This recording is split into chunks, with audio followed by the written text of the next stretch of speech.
Okay, sorry, this thing logged me out. Okay. There we go. All right, so I think I set it up good. I don't think it should cut off anymore.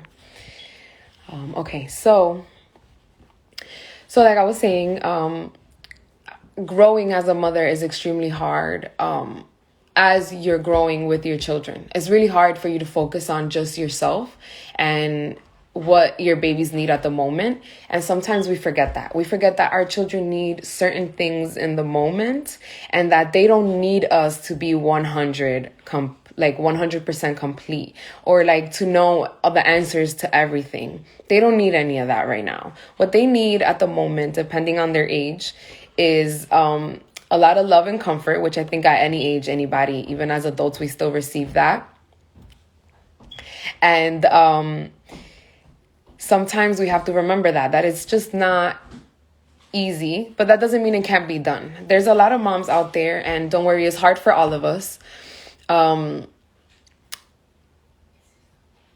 Okay, so I'm just going to read a comment. It says, hey, so today my son said the F word in school and I was so embarrassed. I didn't even know where to start a conversation with him because I know he heard it from me.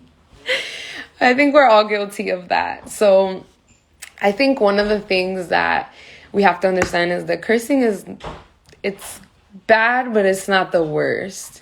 And sometimes the curse word is the replacement for the feelings or the emotions that we want to share, right? So sometimes we want to put emphasis on some words, and the only words we can find are bad words or cursing words. And sometimes that's not great, right? So I think that working on that together with your child is extremely important. It's just more important than you just telling them, okay, this is wrong and you shouldn't do it. No, this is wrong and we shouldn't do it. In my opinion, might be a better suggestion. I think Jenn had mentioned that also. Something that she did is that she explains to her son, because we're all in the same boat pretty much, and we all let out things or behave the way that we're not supposed to sometimes.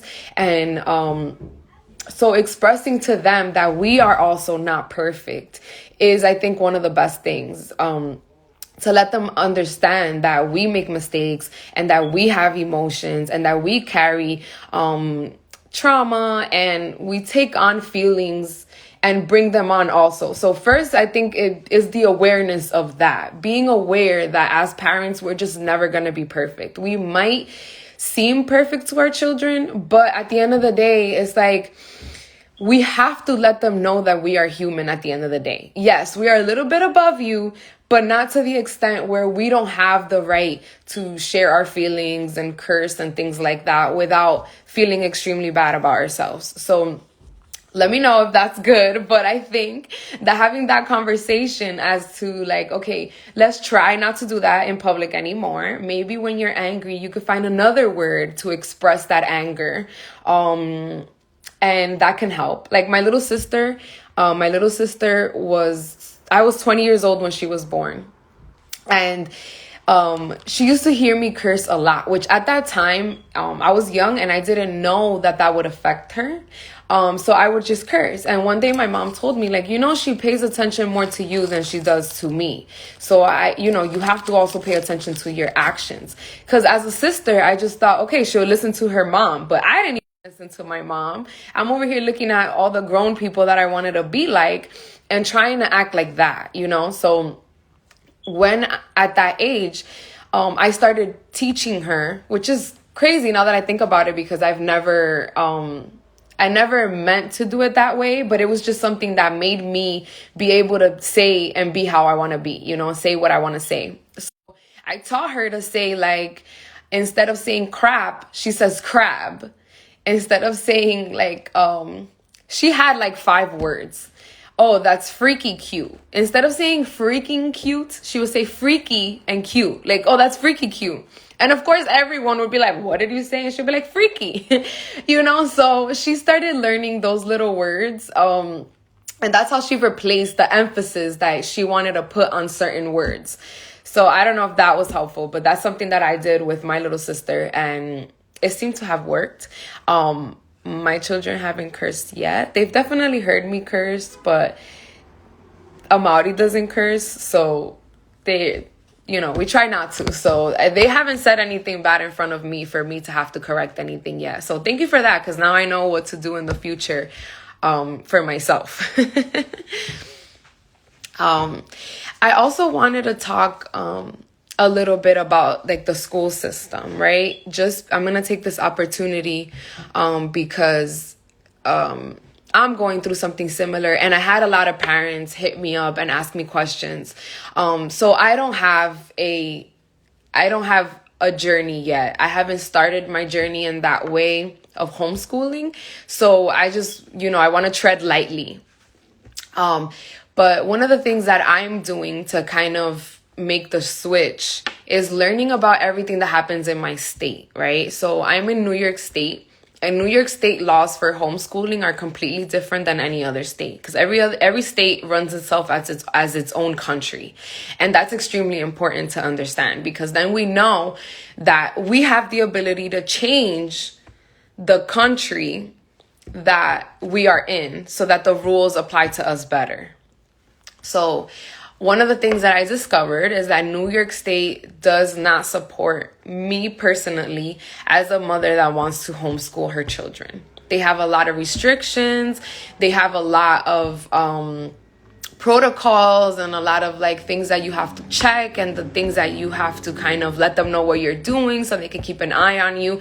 And for me, that's not what I was looking for. So we haven't made the switch completely, but I do have a few mom pages for homeschooling that I did start following, and that's kind of what's guiding me a little bit. Not just like, I like Instagram because I could kind of see how mommies have made the switch. Like, and that's one of the most amazing things for me, because I made a drastic switch. So if you go back on my page, you can see what my lifestyle looked like before and what it's looking like now, and how I've been able to change myself, right? Because we always look at other people and say, oh my God, I want to be like that person. But it seems like 0 and 100. Like, how am I going to get to 100, right? So with the homeschooling, it was kind of like that. Like, how do I make myself that mom where I'm on a schedule, where my kids know what they're doing, where they're learning immensely in a couple of hours, and where we have that freedom? So that's where I'm at. So I don't want to give too much information, but in the future, we will post up a few mommy pages that I follow for homeschooling tips. They share curriculum. And like I said, just look into your state personally. Just because the rules are different. I feel like Florida is one of the states that supports you the most with homeschooling. They have co-ops, and they have like basically centers where you can have homeschooling, but also have them socialize with other children so that it's not, you're not completely on your own, and they have programs for that. So like I said, always look into your state. And from that, I do want to move on to that perspective where we see moms kind of excelling, like they're doing great. We see them on a schedule. We see them feeding their children the proper things, or doing things that we would like to see, right? And I want to just take this moment to say, don't be encouraged. Don't be encouraged by watching other moms al contrario, like at the opposite end. We're supposed to be inspired by those moms, right? Always try to go back and see if you can see a little bit of what shifted them or how their lives have shifted. I have a lot of cousins and friends that are going through the shift right now, because this is just the time right now where everyone is noticing what's really happening in the world, and they're really realizing that things are not the way that they used to. And we are more able to tell what the intentions are of society. And I'm going to say society instead of saying something else to speak about people specifically. But I want to talk about it very much in general. But on my shift, it happened with food. And thankfully, I'm really grateful that I had cousins that were going out a lot, and they were going to brand new restaurants. And for me, that was great, because I was able to see their shift. I was able to see that they were eating different foods, and I was very, very, very picky. So I started to shift because I wanted to be part of that environment. So before I even had children, I started looking into food and the effects of food on your body and all those things. That then led me to when I had Enzo, then I used to make his own food and things. So that was the kickstart to my journey. And from there on, you can see the changes that I've done. And they're not easy. I still have my... Okay. It's kind of what pushes me more and more. It helps me to be more inspired and motivated.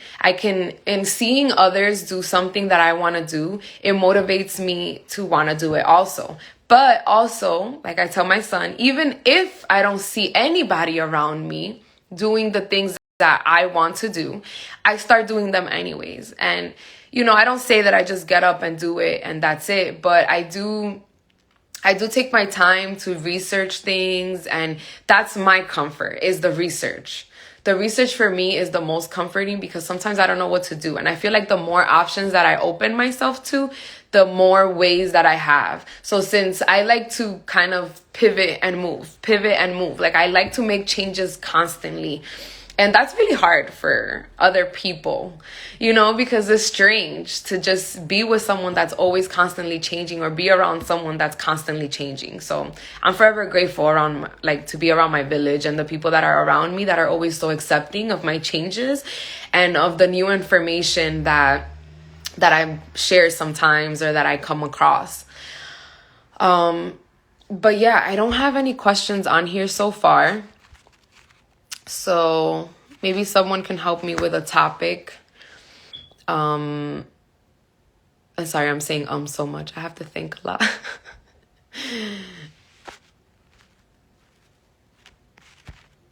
Okay. So since there's no topic here, not a lot of people on here yet, maybe later on somebody can watch. So I'll continue on to another topic. And excuse me, it's kind of strange for me to just talk. Sometimes I could do like quick videos and just say real quick what I need to say and I can post it, but it's awkward to stand in front of a screen and not have like the interaction. So I apologize for that. So let's move on. So, let's talk about informed consent. I think that's a really important one, and sometimes we don't get to talk about it enough. So informed consent is when you go to the doctor or anywhere that you're at and you're going to make a decision, right? Making a decision based on informed consent is you assessing the risks and the benefits and your options. So it's understanding what's wrong with you or what's wrong in the moment.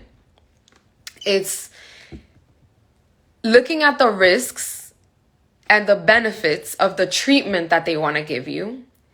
And then making sure that decision serves you best and that it's a decision that you want to make, right? I know it sounds a little complicated, but it's really not, and this is actually, it sounds complicated because doctors and nurses are not practicing informed consent. Some of them don't even know what that is, to be honest. And it's because it has to do with law. And that's where we find that law and medicine have a disconnection. And they cover themselves with anything that has to do with law when they make you sign paperwork. So we have to be very, very aware of what we sign at the hospital and what we sign anywhere that we go. Always read everything, read the fine print. And that doesn't mean like you have to sit there and read the whole, but skim over it. And if you do feel like something weird came up, you can take this with you, take the with you and say you need more time to make your decision. And this is not like, oh, in this hospital that works and then that hospital it doesn't. No, this is law. This is like something that is your right. It's your inalienable right. Like nobody can take that away from you, right? So when we understand this means like when we go to the hospital and we want to walk around, right? We're in labor, we want to walk around. You have the right to get up and walk around. Don't ever let any doctor or nurse tell you that you cannot walk around.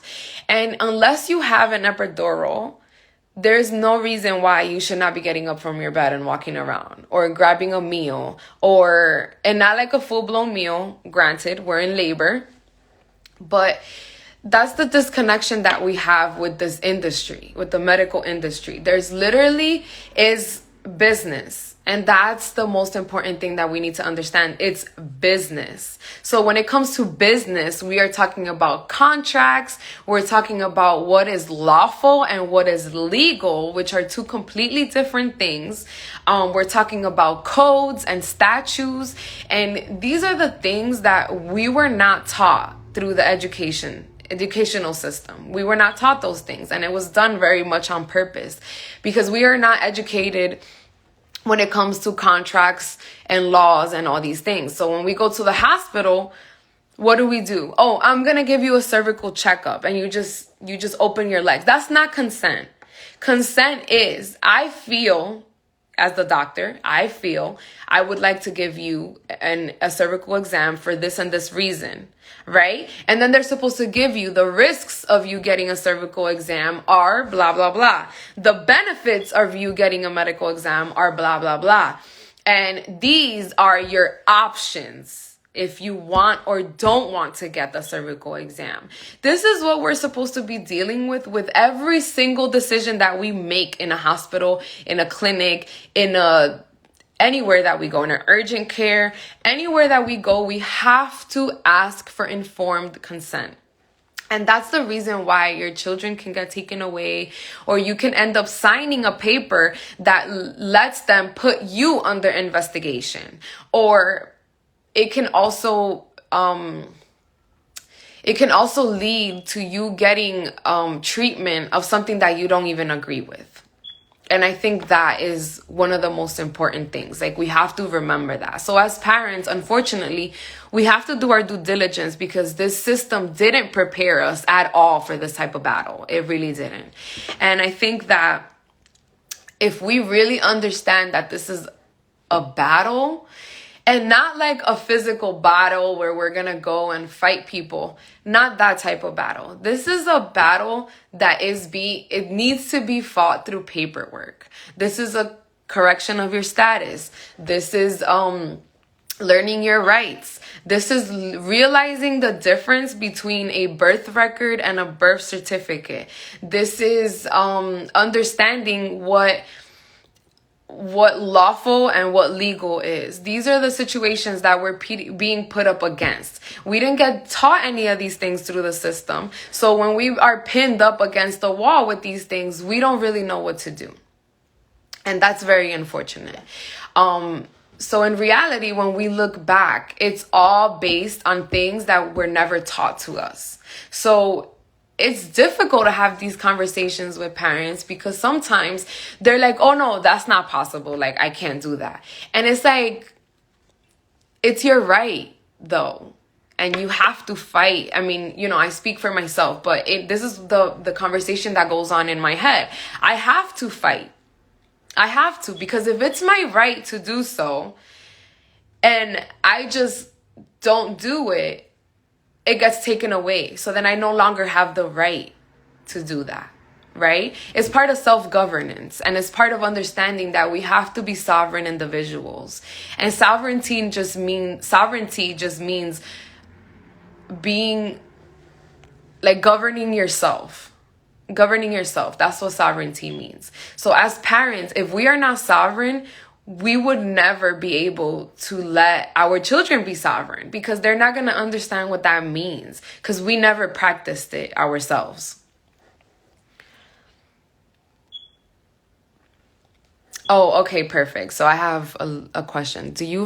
What do you recommend us to read, watch, look up to educate ourselves on all of this and everything you and Jenn try to educate? That's a great. Thank you so much for that because I have a little bit of stuff here that I can actually share with you guys on the spot, which is truly amazing. I'm going to look up And we also have to understand that everything in life is connected. Absolutely everything. So even if you want to learn about law, you would end up having to learn about yourself. Then that means you're going to end up having to learn about education. Then you're going to end up having to learn about food and your health and your body, because everything is connected. So when you learn about one thing, you're going to have missing pieces, right? That's what happened to me. And Jenn was kind of the person that helped me connect all those things and understand what was really going on. So these are just like a few books that I'm going to share that, and they might not be for you. So I'll share a wide variety of things, because for me, everything has to make sense through chemistry, physics, quantum physics, and like for me, science. Like it has to make sense scientifically. So then it becomes logical. So then it becomes realistic and physical for me. And then I'm able to understand the concept of anything. So for example, if I learned how the heart works, right? I learned the way that the heart works and what it does, right? That led me to understand how cars engine works. It helped me to understand how a lot of electric or technology, a lot of the technology that we use, the way that it works, it's the way that batteries work. So it's really interesting, right? The way that everything connects. So I'm going to share how I started studying all these things. And for me, history was a problem. I was never interested in history. So the first thing I did was realize that the way they taught us history was it's not really factual. So that put like a mental block when I was in school, because it didn't make sense. And it was like my spirit wasn't accepting the information, which a lot of parents out there, please be on the lookout, because our children want to learn. They do, but sometimes we're not teaching them in their learning ways. Like I said, for me, it was like chemistry and quantum physics and metaphysics. That is what ties everything that I learned together, right? For one of my kids, it's doing things. Like they just do it. They don't want you to explain it. They want to try and they want to fail. That's how one of my children learn, right? Then I have another child that just wants to know all the information before they start. So because of that, that's why I'm going to share it like I'm going to share it the way that I can, right? So the first book is this book, right? And this is the Holistic Self-Diagnosis. And this book teaches you about your body.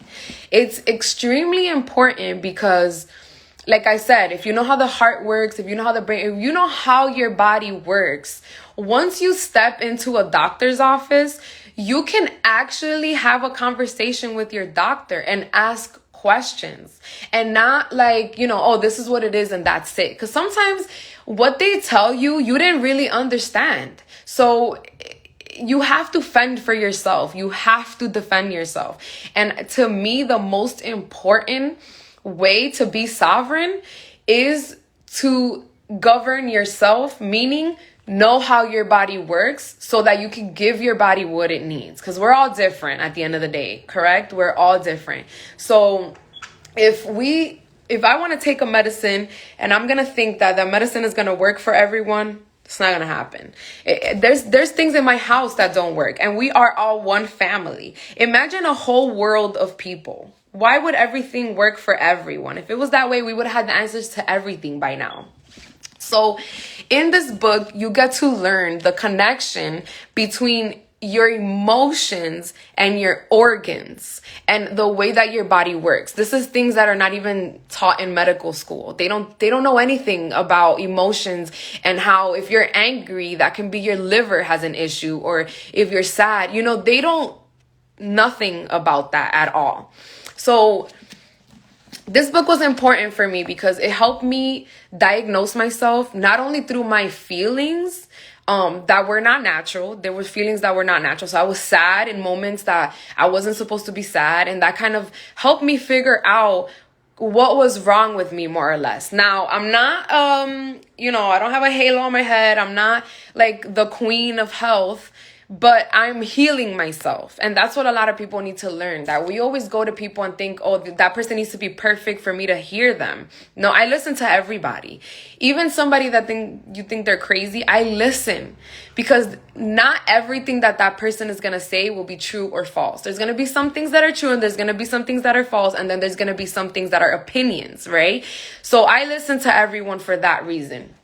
This doctor, this man, wrote a lot of great books, and this is one of the best ones. So this one would help you with your body, and it'll also help you understand your children, because we don't understand the effects of sugar in our body. We don't understand that if we're not drinking enough water, that can cause a lot of things in our health, and a lot of things that show up on our face can be literally like, it can go and be the root of something. So this book was helpful for that, right? About your health, right? So that was the first book. Another book that I got, or like a couple of books, were these. But this is for government status. So these helped me realize that I'm not anybody's slave. I'm not anybody's person. And I'm not here to be told what to do by other people, right? This helps you become sovereign and helps you become free as your status. Like, so this is an extremely important book. This one is called the Remedy series. This is by Kalani Ali, and he's Brother Truth on Instagram. He also has a website. It's somewhere around here. I can't believe that I Self Law and Master, I think is the name. I'll put it up on a post after. But this one helps you correct your status. So it talks about your straw man, and if you don't know what that is, please look it up. These are like $5 on Instagram, on Amazon. They're $5. You can get this one also. This one is common law. So this teaches you about contracts, about jurors and sheriffs and what their positions are. And this one is called How to Free Yourself from Legal Tyranny. This is literally what's currently happening. So those books were some that I started to learn. I have a history book here. If you're into history, it says same here. I'm looking at history in a whole different way now. I was never interested in it, but now I want to know it all and understand the real reason everything happened. Yes. So like I said, history was extremely important for me, and I have a few books, so I'm going to sit here. One of the first books is The Myth of Race. And this book goes all the way back to tell you what race actually is and the importance of it, or not really, but it's the unscientific data that categorized people, basically. So this was a really good book. Jenn has a lot of them on her page, and I'm sure on the mommy page we can also add a link to have all the books. Not a link, but maybe like a highlight. There's a few here. A Country with No Name. This one's really good because it talks about when the Constitution was being written and what went down behind that. So this is a really good perspective to have. Another one for health, The Cure for All Diseases. So this one is really good because you can look up a lot of, like, for example, memory loss. And it'll explain to you what it is, how it's happening, and what you can do to help, right? This book is by a doctor, so don't attack me, don't kill me. But it explains, it looks like a lot, but you don't have to read this book front to back. I like to get books that I can skim through. Most of them you have to read front to back, but there's a lot of books. There's a few that I don't have here. Also, all right, Sacred Woman. I know a lot of people read this book, and this one is really great also. Because as women, it's like I said, it's really hard to parent if we're not aligned ourselves. So aligning ourselves while we're trying to align our children is very difficult. Give yourself grace and try to heal, because it all starts with the healing. Once you heal, you're literally healing not only yourself or the generation of your children, but you're also stopping generational curses, and you're changing the cycle, which I feel is extremely important. So if you are already going through these changes, you're here to change your family for the better. So keep it going. Another book is The Science of Breath. And I don't know if you guys are aware, but pay attention right now to what we're doing. Are you breathing in deep? I'm not breathing in deep, right? So it's like a trigger. We have to remember, and we have to take deep breaths and make sure that all our chakras get the breath, and that all our chakras receive the breath out as well. So if you do deep breathing throughout your day, you can go into like a productive meditative state. And this book talks a lot about basically the changes that just breathing can do with you, that you can do yourself. There was another book. So for anyone that's pregnant or wants to learn about pregnancy or wants to help another person through a pregnancy, and you're kind of looking for something, Ina May's Guide to Childbirth is a beautiful book. It explains so much. It explains so much about births. And okay, so I don't have, we don't have issues with people birthing in hospitals, right? But we have to become aware of the statistics of our kind when we go to the hospital. And that sounds horrible that we even have to have these types of conversations, but we do. So this book really explains a lot of natural birth stories of women, like genuinely. They're not to promote any certain type of thing. They're just sharing experiences genuinely. And I think that's a beautiful thing, because sometimes we want our story to be so perfect that we kind of omit information and don't share with other moms the other information of the things that we suffered, because we want our story to be magical. And that's okay. But I do feel like that's a little bit dangerous, because a lot of moms then are fooled by the act of your birth, right? And we need to remember that labor is labor. It's hard work, but that doesn't mean that it has to be extremely painful or extremely uncomfortable. And it's going to be uncomfortable, but it doesn't have to be the worst thing. Let's see, can we get into the subject of legal tyranny? I've been struggling with what is currently going on after today's announcement. Okay, so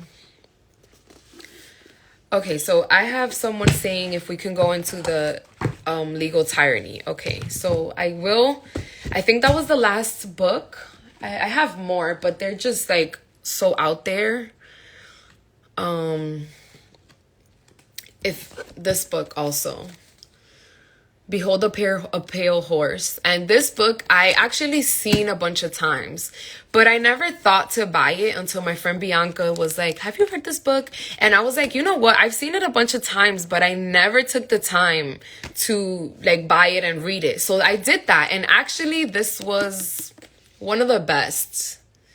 It shows a lot of what's going on today. So that's the last one I'll show.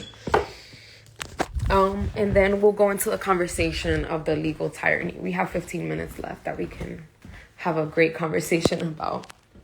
So, I am currently correcting my status as well. I wish Jenn was here, because Jenn already corrected her status and had corrected her status before she had children. So when we are born in the United States, right? When we're born in the United States of America, we are born into this country, right? We're born into the country of the United States of America, which a lot of people don't know, but it's a republic. And that we the people is us. We make the country. And I say we because it's we. It's not, a certain amount of people and all these things. No, it comes down to a certain amount of people when you don't know yourself and you don't know your status, right? So one of the first things that I discovered is that when you sign the birth certificate to your child, you are not registering them to the United States of America. You are registering them to a corporation called the United States. And the United States is the corporation where it's governing what you get to do. What you're allowed to do at the moment. So this book actually is the first book that I found that is very simple and gives you like the history, right? So it gives you a little bit of the history of how we got here. And for example, actual history. And then it explains to you who's in charge so that you can better deal and understand what kind of situation that we're in, right? So I don't want to go too deep because I don't want to, it's hard because I'm not completely done with my process. So I can explain just what it is in general. So that was the first thing I discovered is when you sign your birth certificate to your child, you're registering them under the corporation of the United States of America. And in the world, like, believe it or not, there's like a hierarchy of laws. And there's like, for example, universal law. Universal law is when, for example, I go like this to this book, that book falls. This is gonna fall. It doesn't matter how many times I do it, no matter how high, how low, this book is gonna fall. And that's a law of nature. It's a universal law. And when we understand these hierarchy of laws and how they work in our structure as a society, then we are able to move ourselves into the proper hierarchy that belongs to us, right? So we become we the people rather than you own us on the bottom of the hierarchy of the laws. So when you sign the birth certificate, what you're doing is basically registering yourself to pay off the debt that the United States corporation has, which is insane. But that is why you get a social security number. That social security card is a bank account that they made under your name, stating that you're gonna pay this debt to the United States corporation, not to the United States of America. And that's the only thing I'm gonna share. I will share tips and stuff, but the reason why is because I want to explain this, right? This is a law dictionary. This is Black's Law Dictionary. And this is what they use in the courts now, right? This book references everything. So before you get into correcting your status, you need to know who you are. You need to know that you didn't come here to be governed by other people. You need to know who you are, where you come from. You need to know what your roots are. And I don't mean like, you need to have a direct connection, but you need to realize you within yourself, in your soul, that you are a living human being and that you are the ruler of yourself. And if you're not willing to take that position and that responsibility as the ruler for yourself, this journey might not work too well for you. Because it's a lot of challenges. It's a lot of questioning. It's a lot of messed up things that were done to us. So if we're not in the mental capacity to receive this information and be able to change it, if we're going to stay stuck there, we might end up in a worse situation than we began with, right? So with that being said, I do want to share that it starts with that. Who are you? When I was really young, I had a lot of questions. I was always questioning everything. One of the things that I questioned when I was like maybe 3 or 4 years old is really vivid in my memory was why do I have to listen to my mom? Why do I have to listen to my mom? Why is she the person that's telling me what to do, right? And literally that same day, something happened that made me appreciate my mom and made me kind of understand as a child that that's the reason why she was there for me, right? So that was the end of that. I pivoted to kept on my life, and that didn't happen again until I was like maybe, I want to say in high school. In high school, that urge started emerging again. Like, why do other people get to tell me what to do? Why does someone else, who made this? Who told me to go to school? Who created the curriculum? Like, this is what my brain was like when I was going from middle school to high school. Like, I didn't understand any of that, and I didn't have anybody to answer those questions for me. But one thing that I did make sense of it was, this was my breakdown. I'm here by a mom and a dad that was here by a mom and a dad that was here by a mom and a dad, right? So something higher than us, right? I'm a child of God, if we want to cut all the middle ends, right?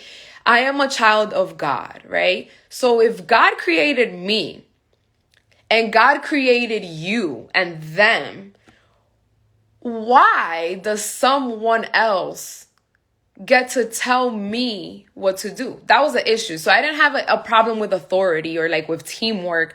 It just, it didn't like sit with my brain. Like, why do I have to listen to someone over someone else?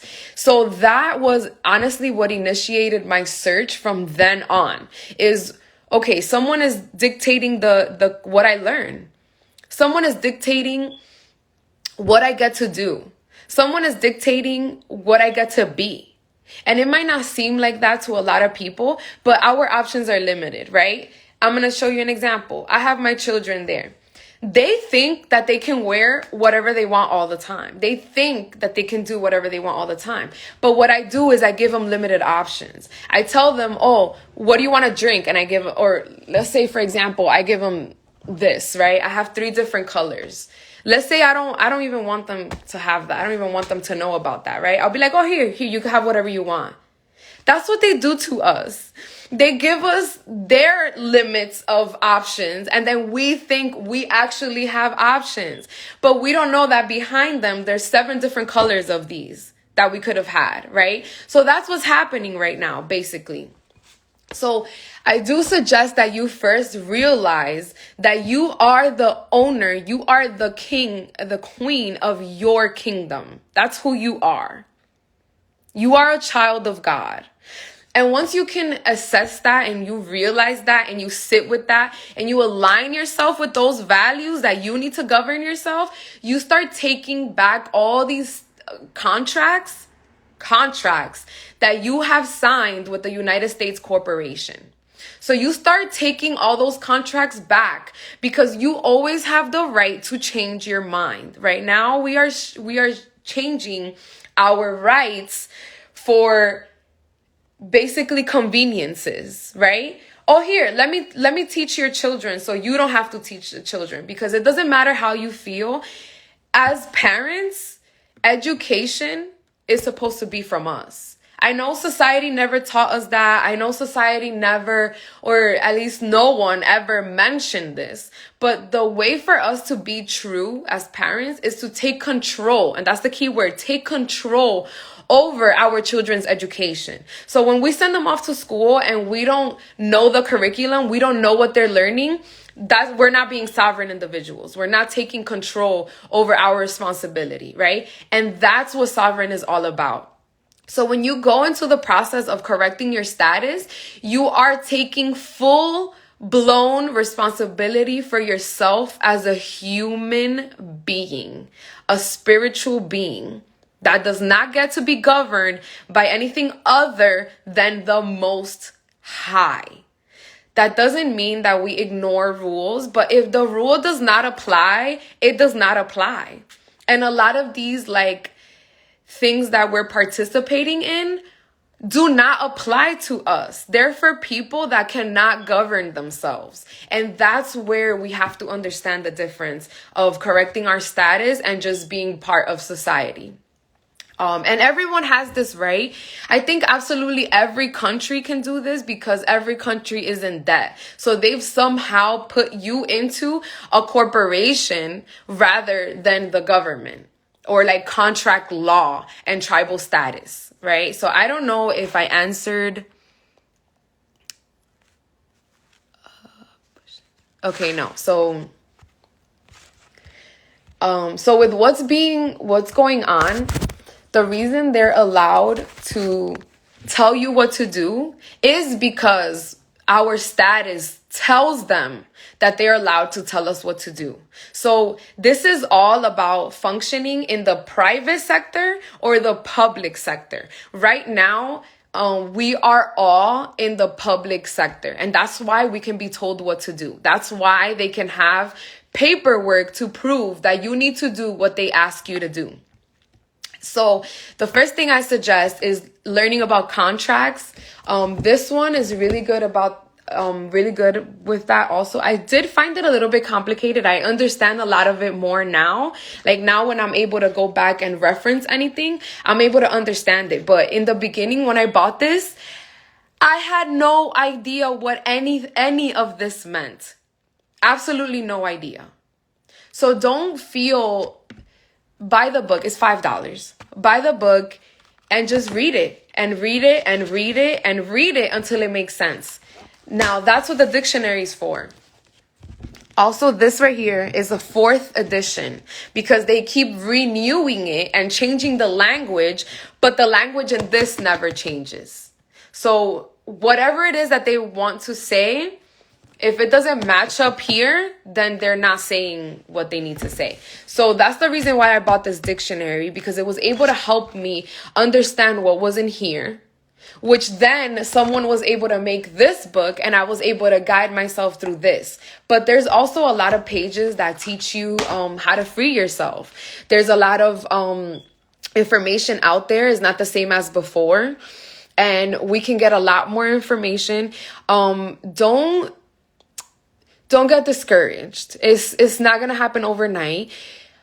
I do know a couple though that did it like in 2 months. They corrected but they corrected they took back a lot of their contracts. And one of the things that you can do for traveling is get a national US passport. A national passport will up your status, and then they're not able to dictate what you get to do when you travel. They don't get to dictate if you need vaccines or if you need to take COVID tests or if you need masks, because all those things go against your inalienable human rights. So because you have those rights, you're supposed to be practicing them. Every time you walk around wearing the mask, you're breaking your own sovereignty. Every time you agree to get any medical treatment that you don't agree with, but you do it because you have to, you're not being a sovereign individual. Every time that you don't do your due diligence on something and you just listen to what someone else told you, that's you not being a sovereign individual. So before you go into the journey of becoming a sovereign human being, please understand what that really means. It means taking full-blown responsibility for absolutely every decision that you make as you live. I don't know if that was helpful for Mark, who asked the question. Yeah, a national US passport. And I'm going to put on here the pages that you can go on. Self-law and master. I think I believe I spelled it correctly. Yes, and then I'm going to put somebody else's here. And then you guys can click on those when you get the chance, and you can go to their pages. They have classes where they teach you how to do this yourself. You can also pay for the services if you're not willing to learn about it. But I'm going to tell you right now, if you don't really understand what this is like and you don't really understand what you're doing, it's going to make the journey that much more difficult, because it's all about practicing yourself as a sovereign, and meaning taking responsibility of yourself. So we can get lost in that, because as human beings, we also just want to chill sometimes. Like, we just don't want to make decisions, and that's okay too. But once we get this out of the way, we don't have to, so that's the tricky part. I hope that we can have another live in the future that talks more into detail with this. I'm sorry that I just skimmed the surface, but because I'm not a professional and because I haven't gone through the process completely, like I've only undone like maybe 2 or 3 contracts, I don't want to like put it out there and then have people ask me questions and I don't really know how to guide you. So that's the only reason why I didn't want to submerge myself fully into that subject. But I hope that the things that I gave you were useful. You can also, you can call the representatives in your state. You can call the school board if you're not okay with the things that are happening. And it can go down in history that you voiced your opinions on what's happening. So you know how like you can go back in the Holocaust and see who was okay with what was happening and who wasn't. The same thing is going to happen then. And you don't want to be the person that just sat and let everything happen. And then we don't want to find ourselves in situations where we're attached to paperwork, where our body is the collateral damage, like is the collateral for all of this. And that's basically where we're at right now. We are all considered chattel slaves because we're functioning in the public sector of this country instead of the private, I'm so sorry. Instead of the private sector. So Google that, Google how to move from public to private, learn contract law, learn what is lawful and what is legal, learn the difference between the United States of America, the Republic, and the United States, the corporation. The book is by, I'm going to put it up because I don't know exactly. This doesn't have like an actual author. It just says that it's, nationallibertyalliance.org. I don't know if that's helpful for anyone, but they probably, I've never looked, so just in case, but they probably have more information of these books on there. Again, I got these from Amazon. They were $5 each. I think one of them was like $5.50. You don't have to get all of them. Get one. And just like I said, don't be discouraged. Look up the information. Look up the definition of words. Look up the etymology of words, which is the original origin of the words and the original meanings.